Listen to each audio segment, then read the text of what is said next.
আসসালামু আলাইকুম প্রিয় শিক্ষার্থী, আশা করি সবাই আল্লাহর রহমতে ভালো আছো, সুস্থ আছো।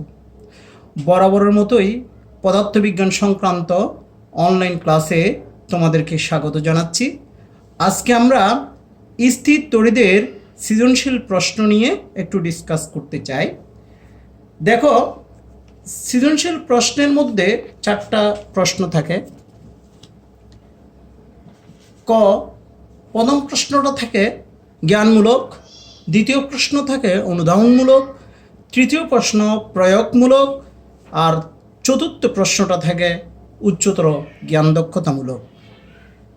এখানে দেখো, আমি জ্ঞানমূলক এবং অনুধাবনমূলক প্রশ্নগুলো দিইনি, যেহেতু থিওরি ক্লাসে জ্ঞান এবং অনুধাবনমূলক প্রশ্ন নিয়ে আমরা ডিসকাস করছি, সেই জন্য আমি এখানে প্রয়োগ এবং উচ্চতর জ্ঞান দক্ষতামূলক কোয়েশ্চেনগুলো নিয়ে আলোচনা করব।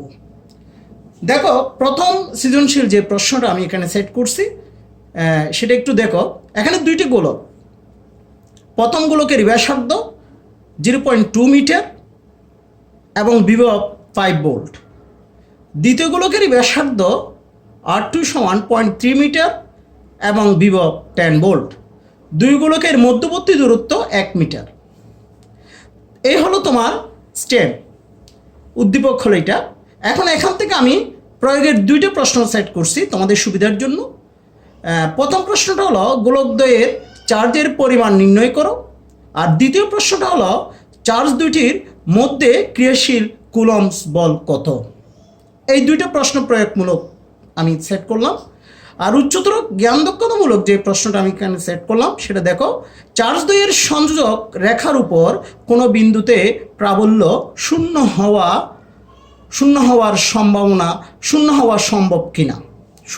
সম্ভব কিনা যাচাই করো। তাহলে প্রথম প্রশ্নটা দেখো, প্রয়োগমূলকের প্রথম প্রশ্ন, গোলকদ্বয়ে চার্জের পরিমাণ নির্ণয়।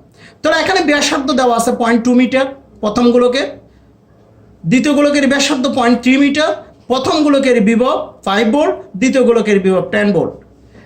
এই দুই গোলকের মধ্যবর্তী দূরত্ব 1 মিটার। তার এখান থেকে Q1 এবং Q2 মান বের করতে, অর্থাৎ প্রথম গোলকের চার্জের পরিমাণ কত আর দ্বিতীয় গোলকের চার্জের পরিমাণ কত সেটা বের করব।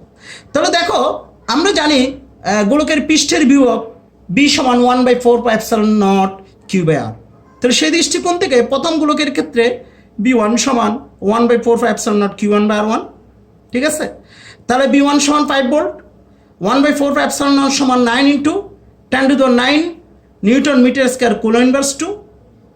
Q1 বের করতে হবে, R1 সমান 0.2 মিটার। আমি এখানে কিন্তু একক লিখছি, অনেকে একক লিখে না, শেষে গিয়ে এককটা বসিয়ে দেয়, তাও হয়, তবে একক লেখাটা ভালো। ঠিক আছে, তাহলে এখানে 5 volt, 1/4πε0 9 × 10⁹ newton metre square coulomb inverse 2। Q1 এর মান বের করতে হবে, R1 সমান 0.2 মিটার। তাহলে এখান থেকে Q1 সমান একান্তকরণ করলাম 5 ভোল্ট ইন্টু 0.2 মিটার, আর নিচে থাকবে 9 × 10⁹ newton metre square coulomb inverse 2। তো এটিকে যদি ক্যালকুলেশন করি তাহলে যে রেজাল্ট আসবে সেটা হলো 1.11 × 10⁻10 কুলম্ব। তাহলে Q1 মান বেরিয়ে আসলো।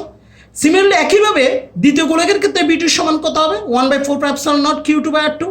তাহলে B2 এর মান 10 ভোল্ট, 1/4πε0 মান বসাইলাম, Q2 মান বের করতে হবে, R2 সমান 0.3 মিটার। তাহলে Q2 মান কত হবে, 10 volt into 0.3 metre divide by 9 × 10⁹ newton metre square coulomb inverse 2। তাহলে এটিকে যদি আমি ক্যালকুলেশন করি তাহলে কত আসবে, 3.33 × 10⁻10 কুলম্ব। তাহলে গোলকদ্বয়ের চার্জের পরিমাণ Q1 এবং Q2 বের করে ফেললাম। এখন দেখো, যেহেতু এই 2টা চার্জ জানা আছে, এখন Q1 এর মান জানি, Q2 এর মান আমরা বের করলাম, Q1 এর মান বের করলাম, মাঝখানে দূরত্ব দেওয়া আছে। তাহলে এখানে কুলম্ব সূত্র বের করতে, তো কুলম্ব সূত্র প্রয়োগ করতে তো সমস্যা নেই। তো কুলম্ব সূত্র কি, F সমান 1/4πε0 Q1 Q2 ডিভাইড বাই কত, R স্কয়ার। তাহলে Q1 এর মান আমরা বের করলাম 1.11 × 10⁻10 কুলম্ব, Q2 এর মান 3.33 × 10⁻10 কুলম্ব, আর R এর মান 1 metre whole square, R square. তাহলে এখন এগুলো যদি আমি ক্যালকুলেশন করি ক্যালকুলেটর থেকে, তাহলে যে রেজাল্ট আসবে সেটা হলো 33.27 × 10⁻11, অর্থাৎ 33.27 × 10⁻11 নিউটন। যেহেতু এখানে Q1 পজিটিভ, Q2 পজিটিভ, তাহলে এই বলের মানটা পজিটিভ, তাহলে Q1 Q2 যদি পজিটিভ হয় সেটা কি আকর্ষণ বল নাকি বিকর্ষণ বল? তাহলে আমরা জানি সমধর্মী চার্জ পরস্পরকে বিকর্ষণ করে। তাহলে সমধর্মী যদি হয় তাহলে কেন F এর মান প্লাস, প্লাস আসা মানে কোন বল? বিকর্ষণধর্মী বল। অর্থাৎ এই দুটি চার্জের মধ্যে যে বল ক্রিয়াশীল সেটা বিকর্ষণধর্মী। যেহেতু দুইটাই চার্জ পজিটিভ সুতরাং বিকর্ষণধর্মী বল ক্রিয়াশীল থাকবে। তাহলে এখানে প্লাস থাকা মানে কোন ধর্মী? বিকর্ষণধর্মী। ঠিক আছে? আচ্ছা, তাহলে এখন দেখো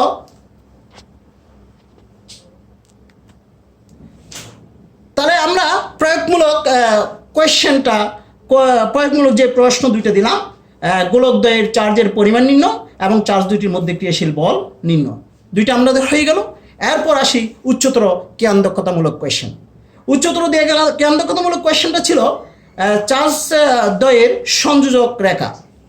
চার্জ দ্বয়ের যে সংযোজক রেখা সেই সংযোগ রেখার উপর কোনো বিন্দুতে প্রাবল্য শূন্য হওয়া সম্ভব কিনা। তাহলে তোমরা তো জানো যে এই বিন্দুতে প্রাবল্য বের করতে হয় ওই বিন্দুতে একক ধনাত্মক চার্জ স্থাপন করতে হয়। ঠিক আছে? তাহলে এখানে ফিগারটা আমি আবার দিলাম, এখানে দুইটা গোলক দিলাম, R1 R2 লিখলাম, B1 5 ভোল্ট, B2 সমান কত 10 ভোল্ট। Q1 এর মান আমি কিছুক্ষণ আগে বের করছি 1.11 ইন্টু 10 কুলম, আর Q2 এর মান 3.33 ইন্টু 10 কুলম। ঠিক আছে?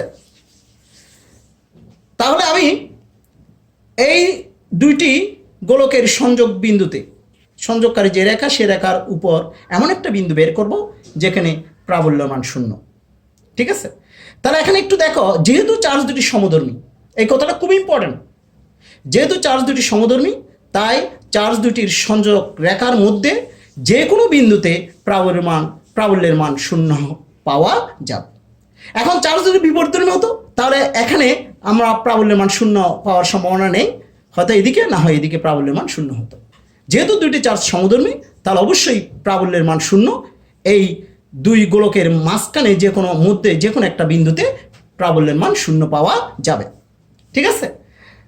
তাহলে দেখো, মনে করি আমি ও বিন্দু থেকে কত পরিমাণ এক্স পরিমাণ, ও বিন্দু থেকে কত পরিমাণ এক্স পরিমাণ দূরে পি বিন্দুতে, এবং ও প্রাইম থেকে, তাহলে এটা যদি পুরোটা 1 মিটার হয় তাহলে এটা যদি এক্স হয় তাহলে এটা কত হবে 1 - x।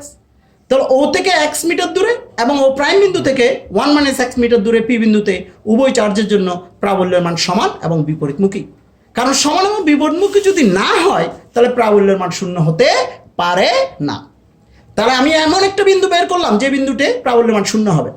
প্রাবল্যের মান শূন্য হওয়া মানে প্রাবল্যের মান সমান এবং কোনমুখী হবে বিপরীতমুখী, তাহলে লব্ধি প্রাবল্য শূন্য। তাহলে সেই পরীক্ষাধীন বিন্দুটা হলো পি। তাহলে আমি জানি যে বিন্দুতে প্রাবল্য বের করতে হয় সেই বিন্দুতে একক ধনাত্মক চার্জ স্থাপন করলাম। ঠিক আছে? তাহলে Q1 চার্জের জন্য বিন্দুর প্রাবল্য কত হবে 1/4 Q1/x²। যেহেতু একক ধনাত্মক চার্জ যেদিকে বর্ণন করে সেটা প্রাবল্যের ডিরেকশন, যেহেতু এটাও পজিটিভ তাহলে একক ধনাত্মক চার্জ কোন দিকে বর্ণন করবে? ও প্রাইমের দিকে, পি ও প্রাইম বরাবর। ঠিক আছে? কি বরাবর? পি ও প্রাইম বরাবর। তাহলে সিমিলারলি Q2 চার্জের জন্য পি বিন্দুতে প্রাবল্য কত হবে? E2 সমান 1/4 Q2/1 - x²। তাহলে Q2 পজিটিভ, একক ধনাত্মক চার্জ পজিটিভ, তাহলে পজিটিভকে বিকর্ষণ করে, তাহলে একক ধনাত্মক চার্জ পিউ বরাবর কি প্রাবল্য কি ক্রিয়েট হবে, তার প্রাবল্যের ডিরেকশন কি বরাবর? পিউ বরাবর। তাহলে এই চার্জের জন্য প্রাবল্যের ডিরেকশন পিউ প্রাইম বরাবর, এই চার্জের জন্য প্রাবল্যের ডিরেকশন পিউ বরাবর। তাহলে এখানে যেহেতু প্রাবল্যের ডিরেকশন পরস্পর কোনমুখী? বিপরীতমুখী। ঠিক আছে? তাহলে এখানে এক্স এর মানের উপরেই ডিপেন্ড করবে প্রাবল্যের মান শূন্য হবে কিনা। তাহলে প্রাবল্যের মান যদি শূন্য হয় এখানে তাহলে অবশ্যই U1 এবং U2 এর মান সমান, কারণ আমরা জানি প্রাবল্যের মান শূন্য হবে তখনই যখন মান সমান এবং বিপরীতমুখী হয়। তাহলে U1 U2 যদি সমান হয় তাহলে প্রাবল্যের মান পি বিন্দুতে শূন্য পাওয়া যাবে। সেই দৃষ্টিকোণ থেকে শর্ত অনুসারে U1 সমান U2, তাহলে U1 এর মানটা এদিকে বসা দিলাম, U2 এর মানটা এদিকে বসা দিলাম। 1/4 ক্যান্সেল করে দিলাম, Q1/x², Q2/1 - x²। তাহলে Q1 এর মান তো আমরা পাইছি কত 1.11 into 10 coulomb divide by x², Q2 এর মান 3.33 into 10 coulomb divide by 1 - x²। ঠিক আছে? তাহলে এখান থেকে যদি আমি ক্যালকুলেশন করি 10 ক্যান্সেল, তাহলে 1.1 divide by x² equal to 3.33 divide by 1 - x²। তাহলে এখান থেকে x/1 - x সমান √1.11 ডিভাইড বাই 3.33, এটি যদি ভাগ করো তাহলে 0.333 সামথিং আসে। তাহলে এখান থেকে এক্স এর মান 0.366 মিটার হবে। তাহলে Q1 থেকে 0.36 মিটার দূরে প্রাবল্যের মান কত হবে? 0 হবে। ঠিক আছে, অথবা ও প্রাইম থেকে 1 মাইনাস 0.336 মিটার দূরে প্রাবল্যের মান 0 হবে। ঠিক আছে, তাহলে বোঝা যাচ্ছে ও এবং ও প্রাইমের মধ্যে কোনো একটা বিন্দুতে প্রাবল্যের মান 0 পাওয়া যাবে। ঠিক আছে, আচ্ছা, এরপর আসি সৃজনশীল প্রশ্ন 2। এখানে দেখো একটা সমবাহু ত্রিভুজ নিলাম, প্রতিটি বাহুর দৈর্ঘ্য 10 সেন্টিমিটার। প্রতিটি বাহুর দৈর্ঘ্য কয় সেন্টিমিটার? 10 সেন্টিমিটার। সমবাহু ত্রিভুজ 10 সেন্টিমিটার 10 সেন্টিমিটার 10 সেন্টিমিটার, অর্থাৎ AB সমান BC সমান CA সমান 10 সেন্টিমিটার। ঠিক আছে, এ বিন্দুতে প্লাস 100 কুলম, বি বিন্দুতে প্লাস 100 কুলম চার্জ স্থাপন করলাম। তো আমার প্রশ্নটা হবে প্রয়োগমূলক কোয়েশ্চেন, সি বিন্দুতে তড়িৎ প্রাবল্য নির্ণয় করো। আর উচ্চতর জ্ঞান দক্ষতামূলক কোয়েশ্চেন হলো সি বিন্দুতে তড়িৎ প্রাবল্যের দিক কোন দিকে হবে গাণিতিকভাবে বিশ্লেষণ করো। ঠিক আছে, তাহলে প্রথমে প্রয়োগমূলক প্রশ্ন উত্তরটা দেখো। যেহেতু সমবাহু ত্রিভুজ, তাহলে AB সমান BC সমান CA সমান R is equal to 10 centimetre is equal to 0.1 metre. তাহলে Q1 এবং Q2 চার্জ কিন্তু সমান, তাহলে Q1 সমান Q2 সমান প্লাস 100 কুলম। এখন এই সি বিন্দুতে প্রাবল্য কত? তাহলে আমরা জানি যে বিন্দুতে প্রাবল্য বের করতে হয় সেই বিন্দুতে একক ধনাত্মক চার্জ স্থাপন করলাম, এই যে প্লাস 1। তাহলে Q1 চার্জ জন্য সি বিন্দুতে প্রাবল্য বের করবা, Q2 চার্জ জন্য সি বিন্দুতে প্রাবল্য বের করবা। প্রথমে Q1 চার্জ জন্য প্রাবল্য কত? E1 সমান 1/4 pi epsilon naught Q1 by R square. তাহলে 1/4 পাই এপসাইলন নট মান 9 × 10⁹ newton metre square coulomb inverse two. Q1 সমান 100 কুলম আর R এর মান কত? 0.1 মিটার হোল স্কয়ার। তাহলে এটা ক্যালকুলেশন করে যে রেজাল্ট হলো সেটা 9 × 10⁻13 নিউটন পার কুলম। এখন এটার ডিরেকশন কোন দিকে হবে? যেহেতু এটা প্লাস এটা প্লাস, তাহলে একক ধনাত্মক চার্জ প্লাস Q1 চার্জের সাথে বিকর্ষণ বল অনুক করো, অর্থাৎ একক ধনাত্মক কি সি এর দিকে যাবে নাকি বাইরের দিকে যাবে? CD বরাবর ক্রিয়াশীল থাকবে, যেহেতু একক ধনাত্মক চার্জ বিকর্ষণ বল অনুক করে। তা আমরা জানি যে বিন্দুতে প্রাবল্য নির্ণয় করতে হয় ওই বিন্দুতে একক ধনাত্মক চার্জ স্থাপন করতে হয়, কেননা একক ধনাত্মক চার্জ কর্তৃক প্রাবল্য নির্ধারিত হয়। আর সেই প্রাবল্যের ডিরেকশন একক ধনাত্মক চার্জ যেদিকে বর্ণক করে সেটাই প্রাবল্যের দিক। তাহলে অবশ্যই একক ধনাত্মক চার্জ এখানে বিকর্ষণ বর্ণক করে, সেই জন্য প্রাবল্যের ডিরেকশন হবে CD বরাবর। ঠিক আছে, লিখে দিয়েছি এখানে CD বরাবর। তাহলে সিমিলারলি Q2 চার্জ জন্য প্রাবল্য E2 সমান 1/4 pi epsilon naught Q2 by R2 square. যেহেতু R1 R2 সব সমান সেই জন্য এখানে R স্কয়ার দিলাম। তাহলে এখানে 1/4 পাই এপসাইলন নট মান বসালাম একইভাবে, Q2 এর মান 100 কুলম, R2 এর মান বসালাম। তাহলে এখানে মানের কোনো চেঞ্জ হবে? একই রেজাল্ট আসবে 9 × 10⁻13 নিউটন পার কুলম। ঠিক আছে, তাহলে এটার ডিরেকশনটা কোন দিকে হবে? যেহেতু এটা প্লাস এইটা প্লাস, তাহলে একক ধনাত্মক চার্জ প্লাস Q2 চার্জের মধ্যে বিকর্ষণ বর্ণক করবে। তাহলে একক ধনাত্মক চার্জ কি CBর দিকে আসবে নাকি বাইরের দিকে যেতে যাবে? মনে করলাম CF বরাবর ক্রিয়াশীল থাকবে একক ধনাত্মক চার্জটা। ঠিক আছে, তাহলে প্রাবল্যের ডিরেকশন কি বরাবর? CF বরাবর। তাহলে এই চার্জের জন্য প্রাবল্যের ডিরেকশন CD বরাবর, আর এই চার্জের জন্য প্রাবল্যের ডিরেকশন CF বরাবর। তাহলে এখন দেখা যাচ্ছে দুই চার্জের জন্য প্রাবল্যের ডিরেকশনটা দুই দিকে। তাহলে এদের লব্ধি প্রাবল্য আমাকে বের করতে হবে। যেহেতু এটা সমবাহু ত্রিভুজ, অন্তর্ভুক্ত কোণ কত ডিগ্রি? 60 ডিগ্রি। তাহলে এটা যদি 60 ডিগ্রি হয় তাহলে এটাও তো 60 ডিগ্রি বিপ্রতিভ কোণ। তাহলে আমরা তো সামান্তরিক সূত্র শিখছিলাম ভেক্টরের মধ্যে, দুইটি ভেক্টরের অন্তর্ভুক্ত কোণ যদি আলফা হয় তাদের লব্ধি R সমান √P² plus Q² 2PQ cos alpha. তাহলে এখানে E1 E2 এর মধ্যবর্তী কোণ কত? 60 ডিগ্রি, আলফা মানে 60 ডিগ্রি। তাহলে এদের লব্ধি প্রাবল্য কত হবে? E সমান √E1² plus E2² plus 2E1 E2 cos 60 degree, সামান্তরিক সূত্র। তাহলে এখানে E1 E2 সব মান বসিয়ে দিলাম, বসিয়ে দিয়ে ক্যালকুলেশন করে যে রেজাল্টটা পেলাম সেটা হলো 1.56 × 10⁻14 নিউটন পার কুলম। ঠিক আছে, তাহলে লব্ধি প্রাবল্যের মান বেরিয়ে আসলো 1.56 × 10⁻14 নিউটন পার কুলম। তাহলে এই প্রয়োগের উত্তরটা হয়ে গেল। এখন প্রশ্ন হলো সেই লব্ধি প্রাবল্যটা কোন দিকে? সে প্রাবল্যটার ডিরেকশন কি এদিকে যাবে নাকি এদিকে যাবে নাকি ঠিক মাঝখান দিয়ে যাবে? তাহলে সেটা আমাকে বের করতে হবে। তবে সেটা বের করার দুইটা পদ্ধতি আছে। দুইটা পদ্ধতির মধ্যে একটা শর্টকাট পদ্ধতি, যদিও বা শর্টকাট পদ্ধতিটা আমরা এখানে করিনি। শর্টকাট পদ্ধতি হলো দুটি সমান মানের ভেক্টর পরস্পরের সাথে যদি আলফা কোণে ক্রিয়াশীল হয় তাদের লব্ধি আলফা কোণকে সমদ্বিখণ্ডিত করে। যেহেতু E1 এবং E2 এর মান সমান, যেহেতু E1 সমান কত? E2 মান সমান না, তাহলে বোঝা হচ্ছে এদের লব্ধি এদের মধ্যবর্তী কোণকে সমদ্বিখণ্ডিত করবে। তাহলে এটা যদি 60 ডিগ্রি হয় তাহলে এটি কত? 60 ডিগ্রির অর্ধেক কত? 30 ডিগ্রি। তাহলে অবশ্যই লব্ধিটা 30 ডিগ্রি কোণে ক্রিয়াশীল থাকবে। এটি শর্টকাট মেথড, কিন্তু আমরা শর্টকাট মেথড দিয়ে অঙ্ক করতে চাই না। আমরা ম্যাথমেটিক্যালি ব্যাখ্যা দিব যে এই থিটার মান এখানে 60 ডিগ্রি হচ্ছে। ঠিক আছে, তাহলে তুমি যদি ওই মেথড দিয়ে করা হতো তোমাকে নাম্বার দিবে, কিন্তু এই মেথডটাই হয়তো যে হ্যাঁ এখানে যদি E1 E2 মান সমান না হতো তখন কি করতাম? তখন তো আমি ওই নীতি অ্যাপ্লাই করতে পারতাম না যে সমান মানের দুটি ভেক্টর পরস্পরের সাথে আলফা কোণে ক্রিয়াশীল হলে এদের লব্ধি আলফা কোণকে সমদ্বিখণ্ডিত করে, এই কথা তো তখন লেখা যেত না। ঠিক আছে, যেহেতু এখানে যদি সমান না হয় তাহলে আমাকে অবশ্যই এই নীতি অ্যাপ্লাই করতে হবে, সেই জন্য সমান হোক বা না হোক আমরা এই নীতিটা অ্যাপ্লাই করব। তো লেখো, মনে করি E1 এর সাথে, হ্যাঁ তুমি E2 এর সাথেও ধরতে পারবা, কোনো সমস্যা নেই, যে কোনো একটার সাথে ধরলে হয়। মনে করি লব্ধি প্রাবল্য ই, যেটা E1 এর সাথে থিটা কোণ কি করে উৎপন্ন করে। তা আমরা জানি tan থিটা সমান q sin alpha divide by p plus q cos alpha. তাহলে এখানে tan থিটা সমান E2 sin alpha divide by E1 plus E2 cos alpha. এখানে আলফা মানে কত ডিগ্রি? 60 ডিগ্রি। এটি 60 হলে এটি 60 ডিগ্রি বিপরীত কোণ। ঠিক আছে, তা আমি সরাসরি 60 ডিগ্রি বসিয়ে দিয়েছি। ঠিক আছে, সরাসরি 60 ডিগ্রি অ্যাপ্লাই করলাম। তাহলে E2 এর মান বসালাম। E2 এর মান কত? 9 × 10⁻13 newton per coulomb. Sine 60 degree মান 0.866। E1 এর মান এবং E2 এর মান তো সমান, তাহলে E1 সমান 9 × 10⁻13 নিউটন পার কুলম, E2 সমান 9 × 10⁻13 newton per coulomb into cos 60 degree মান 0.5। তো এটা যদি ক্যালকুলেশন করি tan থিটা সমান 0.5773 আসবে। তাহলে এখান থেকে থিটার মান tan ইনভার্স 0.5773 সমান 30 ডিগ্রি। তাহলে বোঝা যাচ্ছে এটা 30 ডিগ্রির কোণে ক্রিয়াশীল হবে। তাহলে এইটা যেহেতু কি সমান, তাহলে আমি সমান যেহেতু E1 E2 সমান, তাহলে এটা আমরা এমনি জানি যে সমান মানের দুটি ভেক্টর পরস্পরের সাথে আলফা কোণে ক্রিয়াশীল হলে এদের লব্ধি আলফা কোণকে সমদ্বিখণ্ডিত করে। তখন আমি ওইটা 30 ডিগ্রি কোণে ক্রিয়াশীল করে সেটা বলে দিতে পারতাম, কিন্তু যদি E1 E2 সমান না হতো তাহলে আমাকে তো এই সূত্র অ্যাপ্লাই করতেই হতো। সেই জন্য আমরা এই সূত্র দিয়ে অঙ্কটা সলিউশন দিলাম। ঠিক আছে, তাহলে অতএব লব্ধি প্রাবল্য E1 বা E2 এর সাথে 30 ডিগ্রি কোণ উৎপন্ন করে। ক্লিয়ার? আচ্ছা, এরপরে সৃজনশীল প্রশ্ন 3, এটা SW বাসায় করবা। এখানে একটা বর্গ, একই মেথড, এখানে একটা বর্গ নিলাম। এই বর্গের AB সমান BC সমান CD সমান DA সমান 1 মিটার।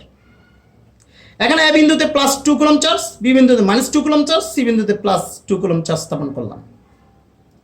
এখন D বিন্দুতে কত চার্জ স্থাপন করলে, D বিন্দুতে কত চার্জ স্থাপন করলে কেন্দ্রের বিভব, কর্ণের বিভব, এটা কর্ণ মানে যোগ করবা এইভাবে, কর্ণের যে কর্ণের ছেদ বিন্দুর বিভব মনে করলাম D বিন্দুতে কত চার্জ স্থাপন করলে বর্গের কর্ণদ্বয়ের ছেদ বিন্দুতে বিভব 0 হবে। তাহলে প্রথমে D বিন্দুতে মনে করলাম তুমি কি পরিমাণ চার্জ স্থাপন করবা। তাহলে এই যেহেতু এইটার দূরত্ব দেওয়া আছে সবগুলো, তাহলে এইটার দূরত্ব OA OB OC এবং OD সমকোণী ত্রিভুজ পিথাগোরাস উপপাদ্য প্রয়োগ করে OA OB OC এবং OD মান বের করে নিবা। ঠিক আছে, মনে করলাম D বিন্দুতে Q চার্জ স্থাপন করবা, তাহলে Q1 চার্জের জন্য ও বিন্দুর বিভব বের করবা, Q2 চার্জের জন্য ও বিন্দুর বিভব বের করবা, Q3 চার্জের জন্য ও বিন্দুর বিভব বের করবা, Q4 তথা Q চার্জের জন্য ও বিন্দুর বিভব বের করবা। সবগুলো বিভব যোগ করবা, টোটাল বিভব 0, ওখান থেকে Q মানটা বের করে নিয়ে আসবা, সহজ একদম। তারপর D বিন্দুতে প্রাবল্য নির্ণয় পূর্বক এর দিক বিশেষ, ঠিক এটার মতো, এই চার্জের জন্য প্রাবল্য বের করবো, এই চার্জের জন্য প্রাবল্য বের করবো, এই চার্জের জন্য প্রাবল্য বের করবো, এবং এদের লব্ধি প্রাবল্য আমরা নির্ণয় করে ফেলবো একই রকম এই সূত্রের মতো। ঠিক আছে, মানে আমরা আগের সৃজনশীল যেটা করলাম সেটাই কি করবা, অনুসরণ করবা একই রকম। তাহলে এই সৃজনশীল প্রশ্নটা তোমরা বাসায় চেষ্টা করবা। এরপরে সৃজনশীল প্রশ্ন 4, এটা ধারক থেকে আমি সেট করলাম।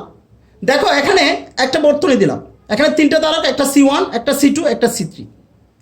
এটার সাথে আমি 10 ভোল্ট ব্যাটারির সাথে কানেক্ট দিলাম, ফিগার 1। আর ফিগার 2 এর মধ্যে দেখো 3টা ধারককে আমি সমান্তরাল সাজালাম, একই 10 ভোল্টের সাথে কানেক্ট দিলাম।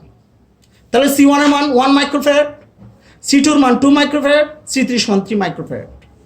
আমার প্রশ্নটা সেট করলাম এইভাবে, চিত্র 1 বর্তনীতে তুল্যধারকত্ব কত, অর্থাৎ এখানে তুল্যধারকত্ব বের করতে হবে। আর ঘ উচ্চতর জ্ঞান দক্ষতামূলক কোয়েশ্চেনটা সেট করলাম, সর্বাধিক শক্তি সঞ্চয়ের জন্য এখানে কোন চিত্রের বর্তনীটি অধিকতর গ্রহণযোগ্য। অর্থাৎ সর্বাধিক শক্তি পেতে হলে কি আমি এই চিত্র অ্যাপ্লাই করবো নাকি এই চিত্র ব্যবহার করবো, সেটা আমাকে গাণিতিকভাবে যাচাই করতে হবে। তাহলে প্রথম প্রয়োগমূলক কোয়েশ্চেনটা দেখো একটু, দেখো এখানে C1 এবং C2 সমান্তরাল যুক্ত নাকি নয়। তাহলে C1 এবং C2 যদি সমান্তরাল যুক্ত হয় তাহলে CP সমান C1 প্লাস C2, সমান্তরাল সন্নিবেশের সূত্র সরাসরি অ্যাপ্লাই করলাম। তাহলে C1 সমান 1, C2 সমান 2, অর্থাৎ CP সমান 3 মাইক্রোফ্যারাড। এখন এই C1 এবং C2 মিলে একটা নতুন ধারক সিপি পেলাম, না? তো সিপির সাথে C3 আবার শ্রেণীতে যুক্ত, তাহলে শ্রেণী সন্নিবেশ সূত্র 1/CS সমান 1/C3 প্লাস 1/CP। তাহলে 1/C3 মান 3, সিপির মান 3, 1/3 প্লাস 1/3 ইকুয়াল 2/3, 2/3 না? তাহলে CS সমান 3/2 ইকুয়াল টু 1.5 মাইক্রোফ্যারাড। তাহলে এই বর্তনীতে তুল্যধারকত্বের পরিমাণ 1.5 মাইক্রোফ্যারাড। ক্লিয়ার? এরপরে উচ্চতর জ্ঞান দক্ষতামূলক কোয়েশ্চেনটা একটু দেখো। সর্বাধিক শক্তি সঞ্চয়ের জন্য কোন চিত্রের বর্তনীটা অধিকতর গ্রহণযোগ্য? তাহলে দেখো, প্রথম চিত্র থেকে আমরা সিএস এর মান কত পাইছি? 1.5 মাইক্রোফ্যারাড, দ্যাট মিনস 3/2 মাইক্রোফ্যারাড। এখন দ্বিতীয় যে চিত্রটা আমরা এখানে দিলাম, C1 C2 C3 কিসে কানেক্টেড? সমান্তরাল। তো সমান্তরাল সন্নিবেশের সূত্র তো আমরা জানি, সেটা কি? সিপি সমান C1 plus C2 plus C3। তো 3 যোগ করলে কত হবে? 6 মাইক্রোফ্যারাড। তাহলে সিএস এর মান 3/2 মাইক্রোফ্যারাড আর সিপির মান 6 মাইক্রোফ্যারাড। ঠিক আছে? সিএস এর মান কত? 3/2 মাইক্রোফ্যারাড, দ্যাট মিনস 1.5 মাইক্রোফ্যারাড। এখন মাইক্রোফ্যারাডে তো অঙ্ক হবে না, অঙ্ক হবে ফ্যারাডে। তাহলে ফ্যারাডে কনভার্ট করছি, সিএস সমান 1.5 মাইক্রোফ্যারাডকে যদি ফ্যারাডে নিই, তাহলে 1.5 × 10⁻6 ফ্যারাড। সিমিলারলি সিপি সমান 6 মাইক্রোফ্যারাডকে আমি ফ্যারাডে নিলাম 6 × 10⁻6 ফ্যারাড। তাহলে সিএস এবং সিপির মান পেয়ে গেলাম। তাহলে 1 নং চিত্রের জন্য, যেটা প্রথম চিত্র যেটা আমরা কিছুক্ষণ আগে দিলাম, সেই চিত্রের ক্ষেত্রে প্রথম চিত্রের জন্য সঞ্চিত শক্তির পরিমাণ U1 সমান হাফ CS B স্কয়ার, ওই হাফ CB স্কয়ার। তাহলে CS সমান মান বসাই দিলাম, CB এর মানটা বসাই দিলাম, ক্যালকুলেশন করলাম, U1 সমান 7.5 × 10⁵ জুল। এখন দ্বিতীয় চিত্র যেটা, সেই চিত্রের মধ্যে U2 এর মান half into CP B square. সিবির মান আমরা এখান থেকে পেলাম 6 × 10⁻6 ফ্যারাড, বি এর মান বসাই দিলাম 10 ভোল্ট, ক্যালকুলেশন করলাম 3 × 10⁻4 জুল।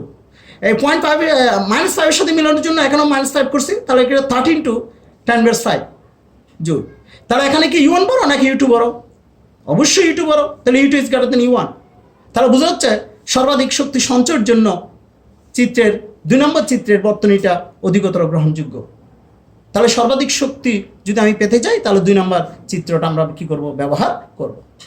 ঠিক আছে? তাহলে মোটামুটি আজকের ক্লাস এখানেই শেষ। সবাই ভালো থেকো, সুস্থ থেকো। আল্লাহ হাফেজ।